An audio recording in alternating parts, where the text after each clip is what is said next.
Hi there, and welcome, if you're here. Maybe you've been carrying something heavy too. Grief, pain, a loss you couldn't explain. I know what that feels like. Today, I want to share with you a story that's deeply personal. It's about war, love, loss, and finding hope when everything seems broken. This is From Trauma to Triumph, my journey to healing chronic pain. Let's begin. The weight had been there for so long, I barely remembered a time without it, not a physical weight, though I carried plenty of those during my years as a construction worker. And oh, this was a burden woven into the very fabric of my being. A constant ache that resonated deep within my bones. It was the weight of suppressed grief, of unspoken trauma, of a life lived on the edge of survival. I called it the pain, and for years, it was my unwelcome companion, my shadow, my constant reminder of everything I had lost and everything I had failed to become. It started subtly, a faint thrumming beneath the surface of my everyday existence. I was 22, fresh out of the Marines, and trying to build a new life in the sprawling suburbs of Denver.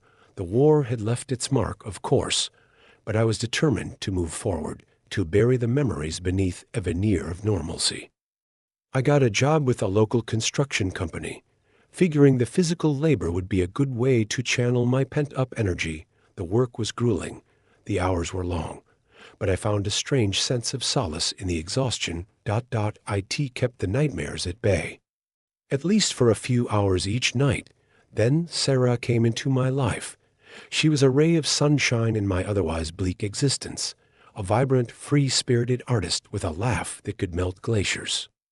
We met at a local coffee shop, both reaching for the same sugar packet. It was a glitch, I know, but our connection was instant, undeniable. She saw past my gruff exterior, past the haunted look in my eyes, and saw the wounded soul beneath. She loved me unconditionally.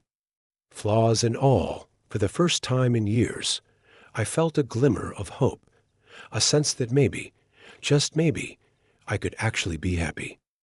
We were married within a year, a small, intimate ceremony surrounded by close friends and family. We bought a little house on the outskirts of town, a fixer-upper that we poured our hearts and souls into. We spent weekends painting walls, planting flowers, and building a life together. It wasn't always easy. Of course, the nightmares still came, and I often woke up in a cold sweat, screaming her name. But Sarah was always there to hold me, to whisper words of comfort, to remind me that I was safe. Then the accident happened. We were driving back from a weekend camping trip in the mountains when a drunk driver ran a red light, T-boning our car. I remember the screech of tires, the shattering of glass, the sickening crunch of metal. Then everything went black. I woke up in a hospital bed, my body riddled with tubes and wires. Sarah wasn't so lucky. She died instantly. The doctor told me I was lucky to be alive, but I didn't feel lucky. I felt like my heart had been ripped out of my chest. The pain started then, a searing agony that consumed me from the inside out. It wasn't just the physical pain from my injuries, though that was bad enough. It was the emotional pain, the unbearable grief of losing Sarah, the crushing weight of her absence. I tried to be strong, to put on a brave face for my friends and family, but inside, I was crumbling. I went through the motions of life, but I was just a shell, a hollow echo of the man I used to be. I threw myself into my work, working even longer hours than before. I avoided anything that reminded me of Sarah, our house, our favorite restaurants, our friends. I became a recluse, isolating myself from the world. I drank heavily, trying to numb the pain, but it only made things worse. The nightmares returned with a vengeance, and I started having panic attacks. I was spiraling out of control. One day, at the construction site, I was lifting a heavy beam when my back gave out. The pain was excruciating, unlike anything I had ever experienced before. I collapsed on the ground, unable to move. My co-workers rushed to my aid. calling an ambulance at the hospital. The doctor told me I had severely injured my back. He said I would need surgery and months of physical therapy. He also said I might never be able to work construction again. That was the breaking point. I had lost my wife, my health, my job, my purpose. I felt like I had nothing left to live for. I sank into a deep depression, spending my days lying in bed, staring at the ceiling. I stopped eating, stopped showering, stopped caring. I was ready to give up. One night, I found myself standing on the edge of a bridge, staring down at the dark, swirling water below. The pain was overwhelming, unbearable. I closed my eyes, ready to jump. But then I heard a voice in my head, Sarah's voice. She wasn't scolding me or pleading with me. She was simply reminding me of the love we shared, the joy we had found together, the life we had built. She reminded me that even though she was gone, her love would always be with me, and she reminded me that I was stronger than I thought. I stepped back from the edge, tears streaming down my face. I knew I couldn't do this. I couldn't let the pain win. I owed it to Sarah, and I owed it to myself, to keep fighting. I knew it wouldn't be easy, but I was determined to heal, to rebuild my life, to find happiness again. The next morning, I called my doctor and scheduled the surgery. I started physical therapy, slowly but surely regaining my strength and mobility. I also started seeing a therapist who helped me process my grief and trauma. It was a long, arduous process, but I was committed to doing the work. I learned about the connection between the mind and the body, how emotional pain can manifest as physical pain. I learned about mindfulness, meditation, and other techniques for managing stress and anxiety. I started practicing yoga, which helped me to release tension in my body and calm my mind. I also started painting, rediscovering the creative spark that I had buried years ago. It wasn't a quick fix.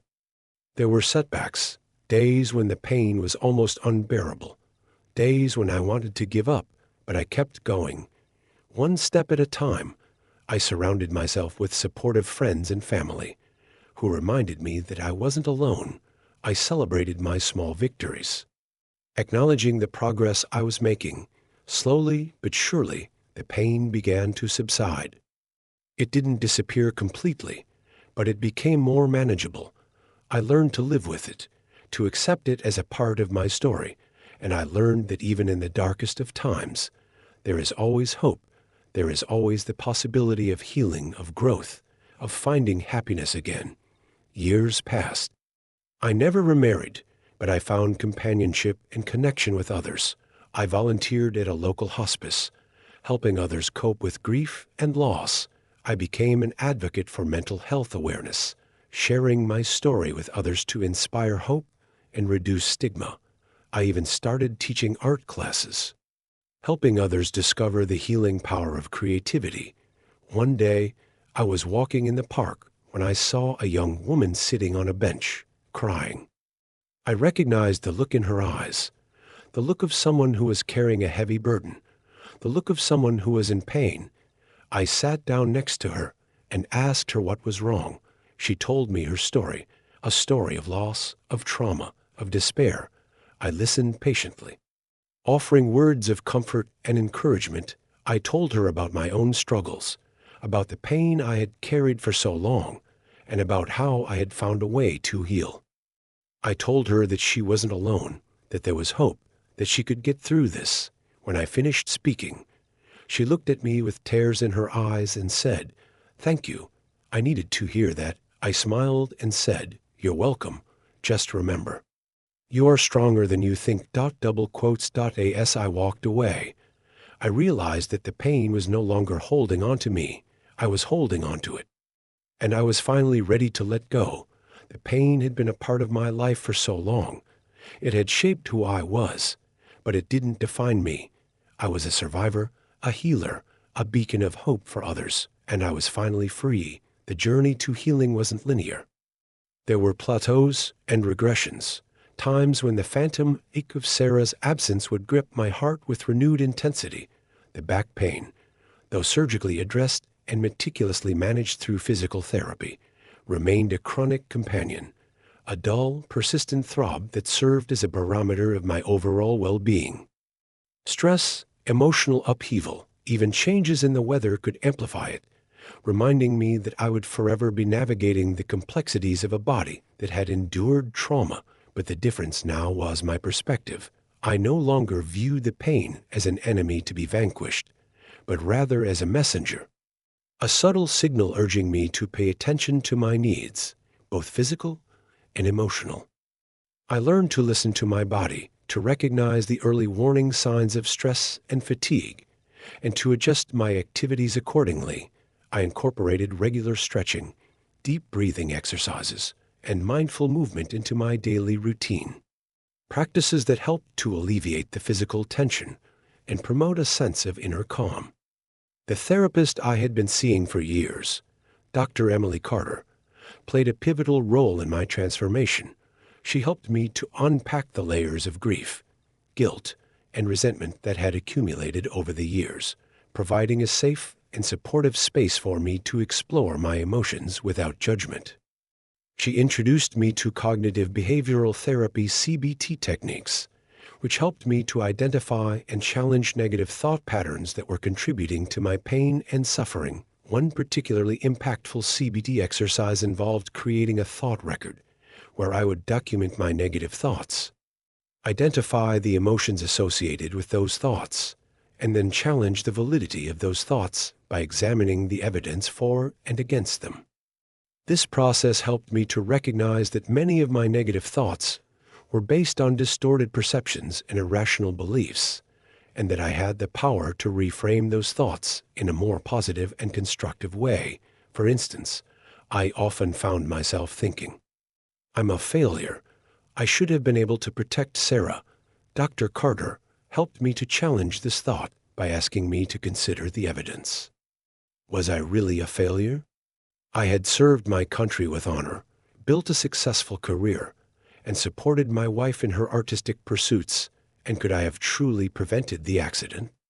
The drunk driver was solely responsible for his actions, and there was nothing I could have done to change that. Through this process of cognitive restructuring, I began to develop a more balanced and compassionate view of myself.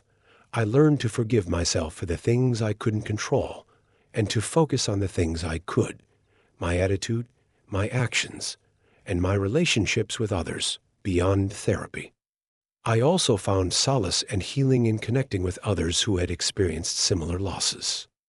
I joined a grief support group at the local community center, where I met a diverse group of individuals who were all navigating the complexities of bereavement. Sharing my story with others who understood what I was going through was incredibly validating and empowering.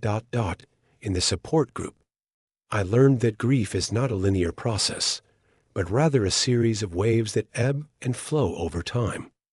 There would be days when I felt like I was making progress, and then suddenly, a song, a smell, a memory would send me crashing back to square one. But I also learned that these waves would eventually become less intense and less frequent, and that I would eventually find a way to integrate my loss into my life without being consumed by it. One of the most helpful things I learned in the support group was the importance of self-compassion. We were encouraged to treat ourselves with the same kindness and understanding that we would offer to a friend who was going through a difficult time. This meant acknowledging our pain without judgment, practicing self-care, and allowing ourselves to feel whatever emotions arose, without trying to suppress or deny them. As I continued on my healing journey, I began to explore different forms of creative expression. I had always enjoyed woodworking, so I started building furniture in my garage. The process of transforming raw materials into something beautiful and functional was incredibly therapeutic. It allowed me to channel my emotions into a tangible form and to create something positive out of my pain. I also rediscovered my love for painting. Sarah had always encouraged me to explore my artistic side, but I had always been too busy with work and other responsibilities. Now, with more time on my hands, I decided to take a painting class at the local art center. I found that painting was a powerful way to express my emotions and to connect with my inner self. I experimented with different styles and techniques, and eventually developed my own unique artistic voice. My paintings often reflected my experiences with grief, loss, and healing. I painted landscapes that evoked the beauty and tranquility of nature, portraits of people who had inspired me, and abstract compositions that expressed the complex emotions I was feeling. My art became a way for me to communicate my experiences with others and to connect with them on a deeper level. As I became more involved in the art community, I started exhibiting my work in local galleries and art shows. To my surprise, my paintings resonated with many people. They told me that my art had touched them, inspired them, and given them hope. It was incredibly rewarding to know that my pain could be transformed into something that could help others. One day, I received a call from the director of a local hospital. She had seen my paintings at an art show and was impressed by their emotional depth. She asked me if I would be willing to exhibit my work in the hospital's lobby to provide a more uplifting and healing environment for patients and their families. I was honored to accept her offer. My paintings were displayed in the hospital lobby for several months, and I received many positive comments from patients, visitors, and staff. Some people told me that my art had helped them to cope with their illness or loss, while others said that it had simply brought a sense of peace and beauty to their day. One particular encounter stands out in my memory.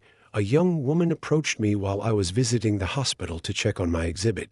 She was holding a small child in her arms, and her eyes were filled with tears. She told me that her husband had been diagnosed with cancer, and that they had been spending a lot of time at the hospital. She said that my paintings had given her hope and strength during this difficult time.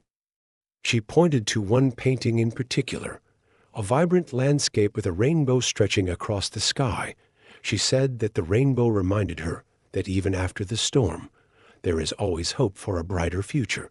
Her words touched me deeply, and I realized that my art had the power to make a real difference in people's lives. As I continued to heal and grow, I realized that my purpose in life had shifted.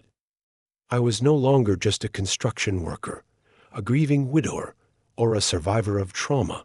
I was a healer, an artist, and a beacon of hope for others. I was committed to using my experiences to help others navigate their own challenges and to find their own paths to healing. I started volunteering at a local hospice, providing emotional support to patients and their families during their final days.